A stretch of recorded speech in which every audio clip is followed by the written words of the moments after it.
Welcome to the Edge of Greatness podcast. You've got a pretty good control of your mind at this point where you can turn off the thoughts that come in. And I think that's such a special thing because as an athlete, you know, we're all faced with moments where we doubt ourselves or we have negative thoughts. As a writer, I'm sure there were moments where you were like, man, is this good enough? Is it the best I can do? Should I put it out there? You know, and then when you get in front of teams and groups, there's probably moments that maybe not as often, but early on, I'm sure you had those things.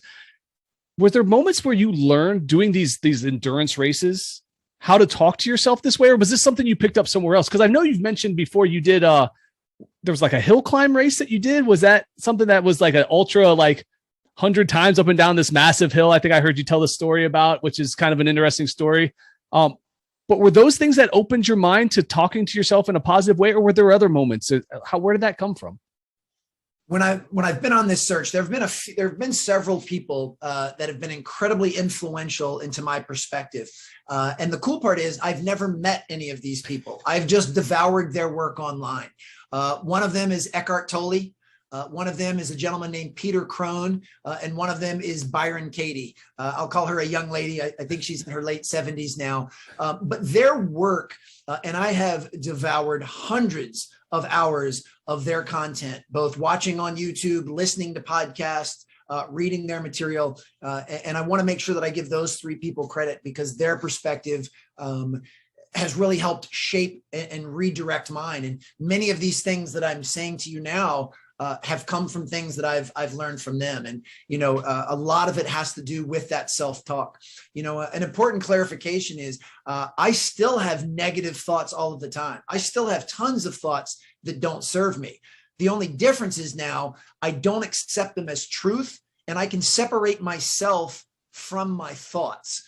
And that's really, really important. You know, it's I don't believe these thoughts. I don't give them extra power. I don't speak them into existence, which is really, really important. You know, Byron Katie's work, and she literally calls it the work, is a series of questions that you should ask yourself. And one of the questions, the first question is this true? And this piggybacks on something I said much earlier in our conversation, that I'm under the belief that there are not many truths in this world. There's not many actual facts. Most of these things are our interpretation of them. It's our perception. You know, it's not reality that causes us to feel certain ways. It's our perception of reality, which is why we could name an event that both you and I shared, and you might have a completely different perspective of that event than I did. I mean, we can take the pandemic, for example. You know, some people are saying this is the worst thing to ever happen to humanity in 1,000 years. And other people are saying this has been one of the best gifts because it's been able to do this, this, and this. It's the same event, but we have different perspectives. So now when I have a negative thought, you know, I should have run more this year than I did last year. I'm embarrassed that I wasn't able to beat this other person. The first question I ask is like, is this true? You know, is it factual that I should have been able to run more this year than last year? And to me, the answer to that is no, it's not factual. It's a belief that I have. It's a perception. And beliefs and perceptions, if you're open-minded, are malleable. You can change them. You don't have to be rigid with that. So, you know, using Byron Katie's through her lens is this true? And how do I know that it's true? How can I definitively say that it's true? And just those two questions alone, most things don't even pass that test. They're not truths.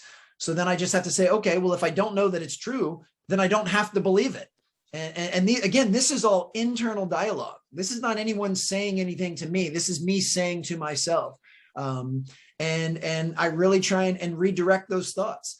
Same thing with the speaking into existence. I try not to say anything out loud that doesn't serve me. You know, I mean, even on that run where we're, you know, constantly running this loop, I would, you know, if someone said, Alan, how you feeling? I feel great. You know, now I wasn't always feeling great, but it doesn't serve me in any way to say, oh my God, I'm tired. Oh my God, I'm thirsty. Oh my God, that doesn't do anything to serve me. So I'm trying to only say things and believe thoughts that are going to serve me. And this goes back to the concept I mentioned earlier, which this is something I learned from Peter Crone's work, that the future is always hypothetical. It's 100% made up in our mind. Now, you or I might believe we know what tomorrow is going to look like, but that's just something we've made up. It's hypothetical. So if it's going to be hypothetical anyway, why not believe that something good's going to happen? Or why not believe that something that's going to serve me is going to happen? If I'm a basketball player and you know, it's a timeout and there's 3 seconds left and they're going to drop a play for me to take the last shot, none of us know whether the ball is going to go in or not. None of us. It's completely hypothetical. But why don't I believe that it's going to go in and I'm going to hit the shot? You know, if we're going to just start making stuff up, let's make up something that might be in our favor. And it doesn't mean that that's going to happen. But then if I'm not attached to outcomes, then I'm not worried. Whether the ball goes in or the ball doesn't go in, I'm not attaching my happiness, my fulfillment, or my self-worth to that.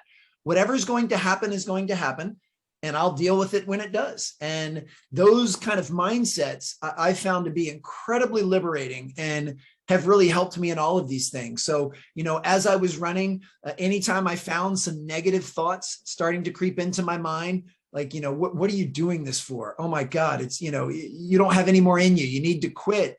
I just chose not to believe them and got to the point where, yeah, I was finished, and that was okay. And I was completely at peace with that. And some of the best compliments that I got were some of the people that were kind of around me in my camp that were like, man, how did you just finish and you're still smiling? Like, you seem to be, even though you are physically exhausted, you still seem to be in good spirits. And that's just because I chose to look at it through that lens. Thank you for joining us today on the Edge of Greatness podcast. If you haven't yet, please take a minute now to subscribe and review our show. Join us again next week as we continue to dig deeper into the key components of greatness. The path to greatness is never linear, so remember to keep pursuing greatness no matter what.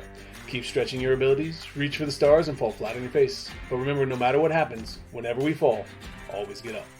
Until next time, I'm Charles Schultz, and this was the Edge of Greatness podcast.